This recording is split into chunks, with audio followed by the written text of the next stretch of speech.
ciudad en un monstruo de 12 millones de Sí, habitantes. es el monopolio del poder político, el monopolio del poder económico y el monopolio también de la fealdad.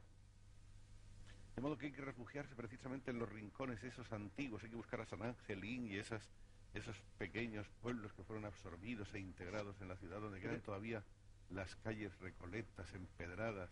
Hay oasis en ese inmenso desierto superpoblado que es la Ciudad de México. Hay oasis, pero esos oasis son para la gente rica.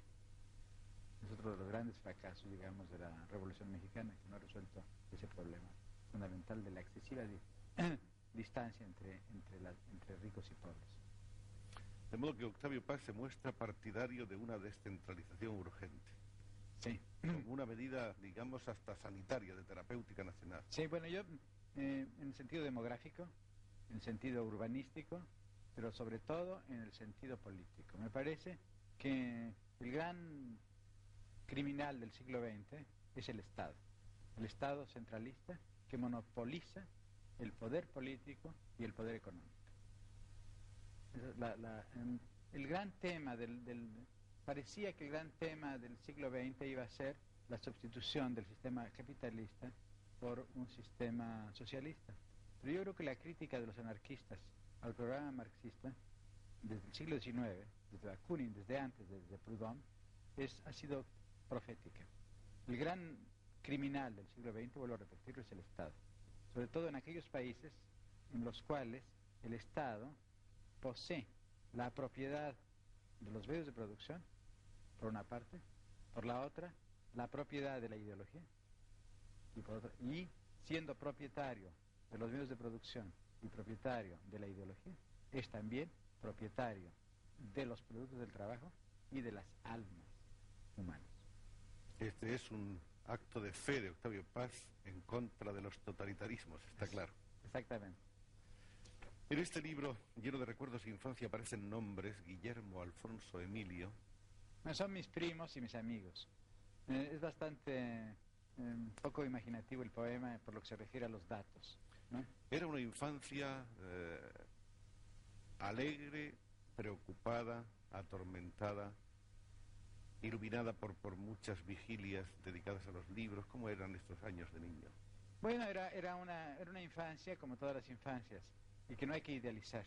Una infancia llena de tormentos de toda índole, tormentos, las relaciones difíciles con los mayores, que son siempre los opresores de los niños, aunque los niños también oprimen a los mayores, seamos justos, ¿no?, con los mayores, sobre todo ahora que somos mayores.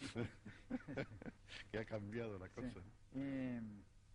De angustias religiosas, ligadas naturalmente a la sexualidad, el descubrimiento del erotismo, pero también el descubrimiento de la muerte, el descubrimiento de la historia a través del pasado y también a través de la política.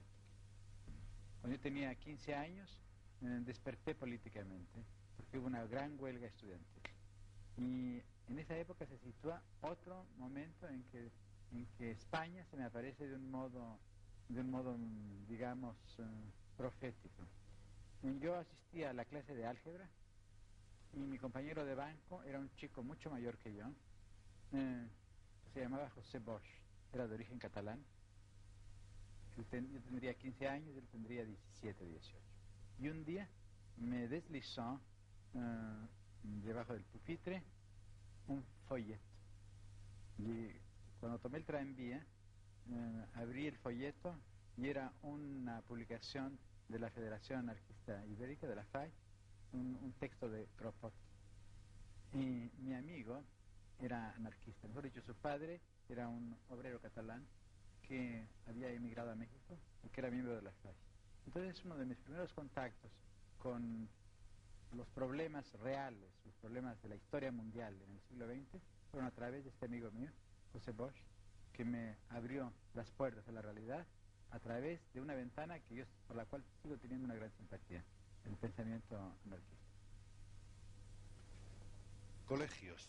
Hubo un colegio primero de los hermanos maristas, ¿era? Sí, un colegio francés, ultracatólico, y del cual tengo un recuerdo magnífico. Me enseñaron en los hermanos maristas un poco de gramática, y eso es fundamental. hay de aquellos que no saben gramática. Hubo después un colegio inglés. Un colegio inglés, me enseñaron a jugar fútbol, también se los agradezco. Hubo luego escuelas del gobierno. Sí. ¿Acaso porque los medios económicos del momento no permitían seguir en colegios costosos? Exactamente. Por una parte, por una parte, mi familia era una familia en decadencia económica, y por la otra, porque mi padre, no sé, creo que tenía razón, insistió mucho en que los colegios privados me aislaban de la realidad mexicana. Entonces, entré a escuelas del gobierno, que además estaban en aquella época muy influidas por la educación, por las teorías de la educación norteamericana, por aquellas teorías de John Dewey, el filósofo pragmatista norteamericano. Y entonces me acuerdo que cuando entré a la escuela secundaria, lo primero que me hicieron fue un examen mental. Pero las preguntas que me hicieron eran tan disparatadas que ninguno, ni yo ni mis amigos pudimos contestar. Por ejemplo, nos preguntaban, ¿qué se compra en las carnicerías? Entonces a mí me pareció que hay una broma y dije, naturalmente pan. Por nada no me admiten. Pero eso era surrealismo. Claro, pero es que esta idea de medir la inteligencia de los alumnos, etcétera. Los test. Los famosos. Sí. Hay un colegio que ha debido ser muy importante en la vida de Octavio Paz porque él le ha dedicado poemas, uno de ellos largo y yo diría que además muy intenso, en su libro Vuelta, que es el Colegio de San Ildefonso. Bueno, claro, no soy yo el único que le ha dedicado poemas. Alfonso Reyes también le dedicó poemas. Y este colegio de San Ildefonso fue en el siglo XVIII y en parte del XIX la escuela de los jesuitas. Y ahí estudiaron mexicanos muy ilustres, por ejemplo, Sigüenza y Góngora, un sabio mexicano de fines del XVII, que era sobrino nada menos